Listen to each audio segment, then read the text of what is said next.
Om Swastiastu, perkenalkan nama saya Putri Osaryo Saputra, presensi 31 dari kelas A1 Bangli semester 4. Dan saya hari ini akan membuat video pengajaran di mana saya akan mengajar tentang materi bagaimana mendapatkan semua kebutuhan ataupun keperluan kita. Bab 7 dari kelas 4 SD. Dan saya bersama adik saya untuk memperkenalkan diri terlebih dahulu. Untuk saya perkenalkan, nama saya Khalid Krisna Yoga dari kelas 4 SD. Nah, jadi ini dia adalah adik saya di mana dia merupakan kelas 4 SD dari SDN 2 Kintamani yang baru saja selesai ulangan dan baru saja juga naik ke kelas 4. Nah, ke materi. Sebelum ke materi, kita akan menonton sebuah video tentang Pada hari ini, kita akan belajar bersama tentang bagaimana cara kita mendapatkan semua yang kita butuhkan dalam kehidupan sehari-hari. Apakah kalian penasaran? Ayo kita mulai petualangannya. Setiap hari, kita membutuhkan banyak hal, seperti makanan, pakaian, dan alat untuk belajar. Tapi, dari mana semua barang ini datang? Bagaimana kita bisa mendapatkannya? Mari kita belajar bersama. Keperluan adalah barang-barang yang kita butuhkan untuk hidup dengan baik, seperti makanan yang membuat tubuh kita sehat, pakaian untuk melindungi kita dari cuaca, dan alat sekolah agar kita bisa belajar dengan lebih mudah. Untuk mendapatkan keperluan kita, orang-orang bekerja keras. Misalnya, petani menanam tanaman seperti padi, nelayan menangkap ikan. Semua pekerjaan ini sangat penting untuk kita. Setelah barang-barang itu diproduksi, mereka perlu dibawa ke tempat-tempat yang kita bisa beli, seperti pasar dan toko. Nelayan dan petani membantu mengantarkan barang-barang ini supaya kita bisa mendapatkannya dengan mudah. Untuk membeli semua yang kita butuhkan, kita memerlukan uang. Uang digunakan sebagai alat tukar. Artinya, kita bekerja untuk mendapatkan uang. Dan kemudian menggunakan uang itu untuk membeli barang yang kita perlukan. Seperti makanan, pakaian, dan buku. Tapi ingat teman-teman, kita harus menggunakan keperluan kita dengan bijak. Jangan boros dan cobalah berbagi dengan teman atau orang lain yang membutuhkan. Berbagi adalah cara yang baik untuk membantu satu sama lain. Jadi teman-teman, kita bisa mendapatkan semua keperluan kita dengan bekerja keras, mengumpulkan uang, dan membeli barang yang kita butuhkan. Semua orang memiliki peran penting dalam proses ini. Ingat, selalu gunakan keperluanmu dengan bijak dan jangan lupa berbagi. Terima kasih sudah menonton, teman-teman. Nah, jadi itu adalah video berkaitan tentang materi kita hari ini. Nah, Kadek sudah tahu kan, video itu membahas tentang kebutuhan. Jadi Kadek sudah tahu kebutuhan itu apa?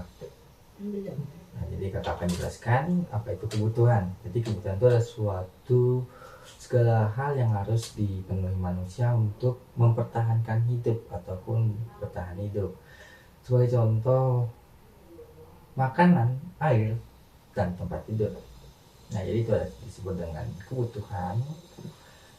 Nah, jadi kebutuhan manusia itu dibagi menjadi 3. Yang pertama itu adalah kebutuhan premier, di mana kebutuhan ini adalah kebutuhan yang sangat mendasar yang harus dipenuhi oleh manusia, dan bila tidak dipenuhi akan kemungkinan membuat kita sulit untuk bertahan hidup.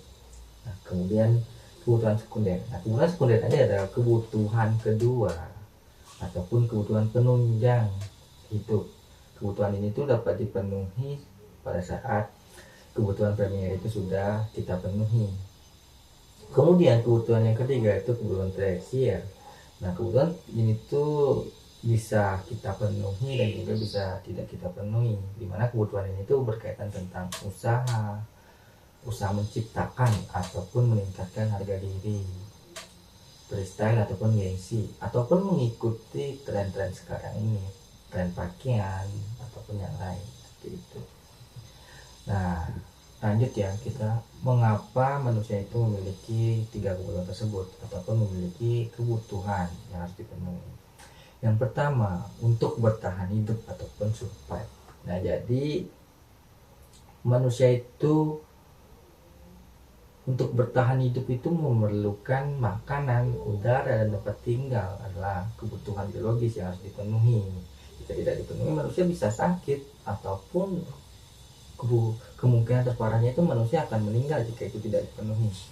Nah, jadi itu adalah hal yang harus dipenuhi. Jadi termasuk ke dalam kebutuhan premier.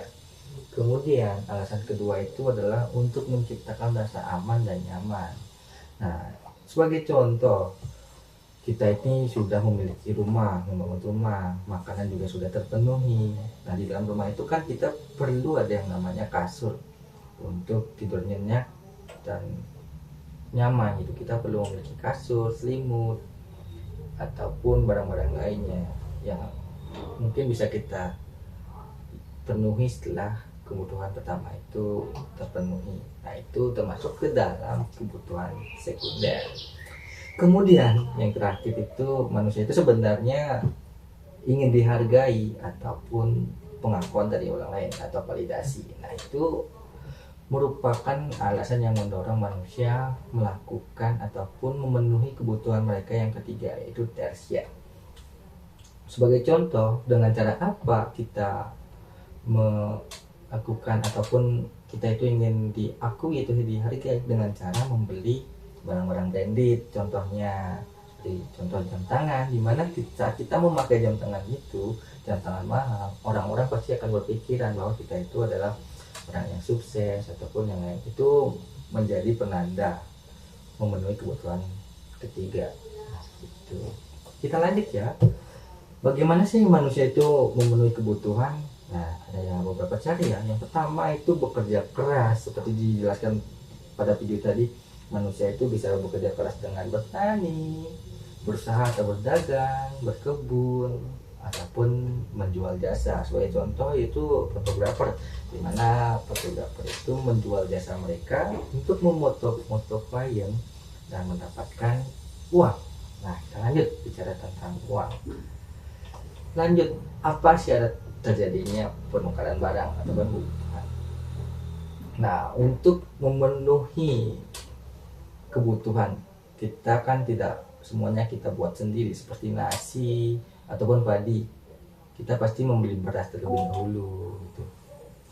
Nah, lanjut, kita syaratnya yang pertama ada pihak yang terlibat untuk terjadinya penukaran barang, yang dimana ada penjual dan ada pembeli ataupun penukar.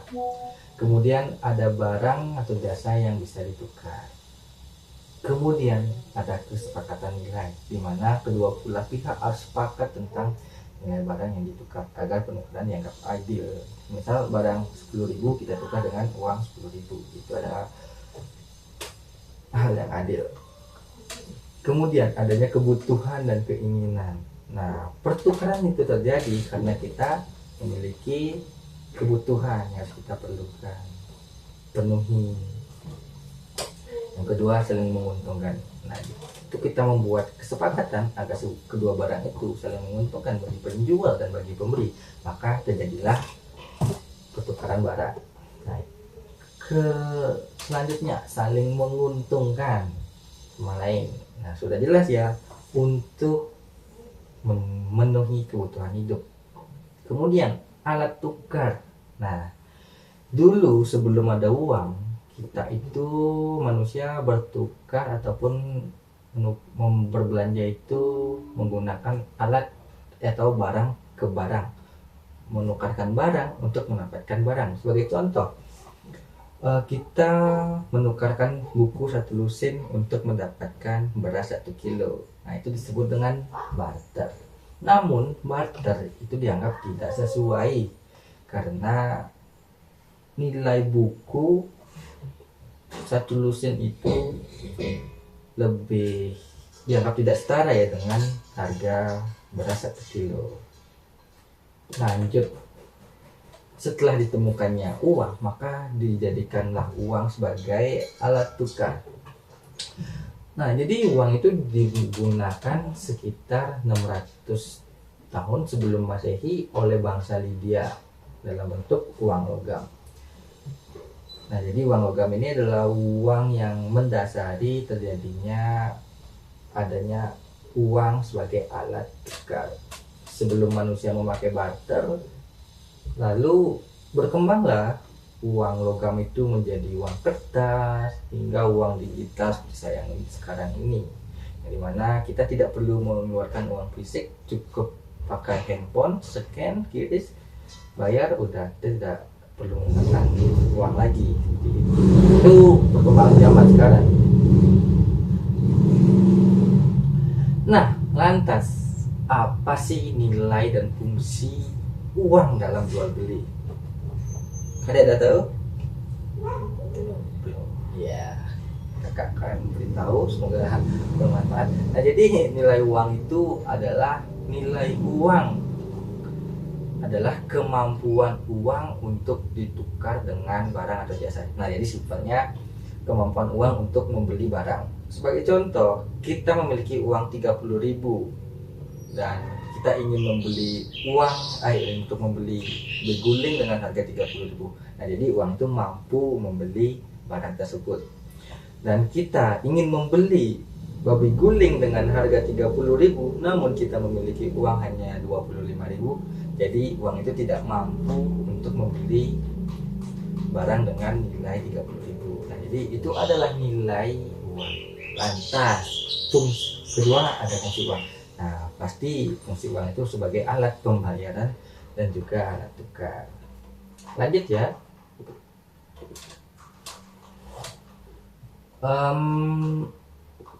Bagaimana syarat sebuah uang dapat dijadikan sebagai alat tukar? Nah, jadi pada dasarnya uang itu harus memiliki syarat untuk dapat ditukarkan. Yang pertama itu dapat diterima ataupun disukai oleh semua masyarakat umum. Nah, jadi uang itu disukai oleh semua orang. Seperti uang 100.000 pasti semua orang menyukainya, gitu kan. Yang kedua, tidak cepat mengalami perubahan ataupun rusak. Nah, sebagai contoh uang itu tidak mengalami perusakan atau perubahan itu adalah uang logam. Dimana uang logam itu sangat awet sekali, lebih awet dari uang kertas. Kemudian tidak mengalami perubahan nilai dalam waktu yang lama. Jadi nilainya itu tetap dalam waktu yang lama, mungkin hanya berubah sedikit-sedikit karena inflasi. Kemudian keempat, mudah dibawa kemana-mana. Jadi uang itu bentuknya kecil, simpel, dan mudah dibawa kemana-mana. Dan sekarang bahkan uang itu sangat lebih simpel lagi, yang dimana uang itu udah berbentuk digital, udah ada dalam genggaman kita.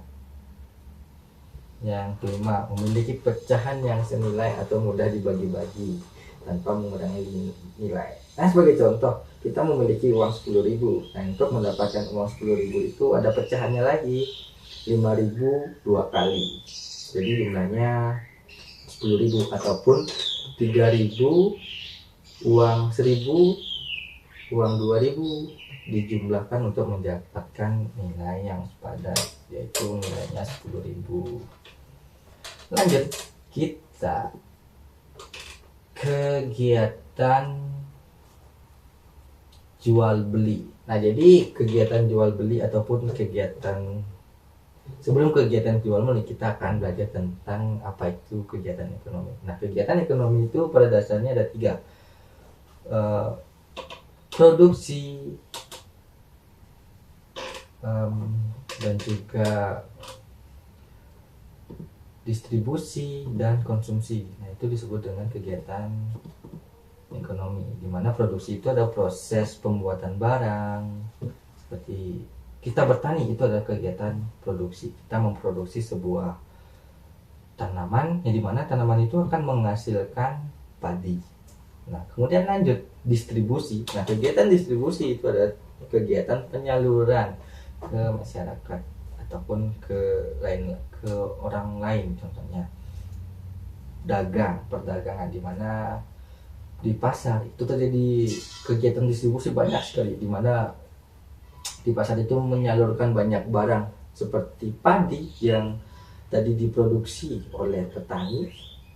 Nah, itu disebut dengan distribusi. Selanjutnya, setelah distribusi, ada yang namanya konsumsi. Nah, konsumsi ini itu termasuk memenuhi kebutuhan kita. Sebagai contoh, kita membeli beras untuk memenuhi kebutuhan sehari kita, untuk memenuhi makanan kita, supaya kita tidak sakit. Nah, kita lanjut nih ke kegiatan jual beli sebagai salah satu pemenuhan ekonomi. Kenapa terjadi kegiatan jual beli? Yang pertama, alasannya itu kita ataupun tidak semua orang bisa memproduksi sendiri. Sebagai contoh, kita ini hidup di pegunungan, kita kan tidak, apapun lahan kita itu tidak cocok untuk bertani atau seperti di daerah dataran rendah, karena faktor geografis ya tentunya, ataupun bentang alam. Nah, lantas kita memenuhi kebutuhan kita nasi itu bagaimana? Ya pasti dengan membeli ke pasar. Nah, itu adalah alasan yang pertama. Yang kemudian kedua, adanya kerjasama ekonomi. Dan ketiga, terakhir itu memudahkan akses barang dan jasa. Nah, itu adalah alasan mengapa adanya kegiatan jual beli di pasar untuk memenuhi kebutuhan. Memudahkan kita untuk mengakses barang dan jasa. Dimana kadang barang di daerah kita itu tidak semua kita dapatkan, ataupun tidak semua bisa kita produksi di tempat kita, maka kita perlu mencari barang tersebut ke jual beli. Nah, seperti itu. Selanjutnya kita akan mengenal lebih jauh ataupun melihat proses kegiatan jual beli terjadi. Ayo kita jalan-jalan sekarang.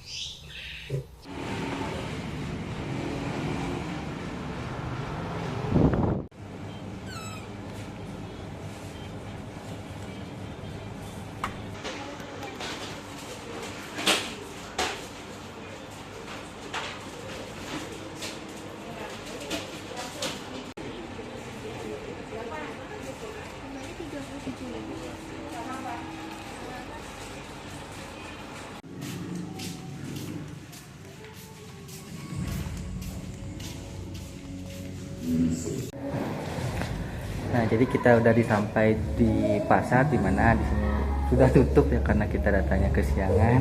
Nah, jadi ini adalah tempat di mana terjadinya proses transaksi jual beli barang, di mana untuk memenuhi kebutuhan hidup manusia. Jadi ini adalah tempatnya. Kita udah ada di sini. Kita lihat-lihat dikit ya. Dan kita bisa gimana? Happy?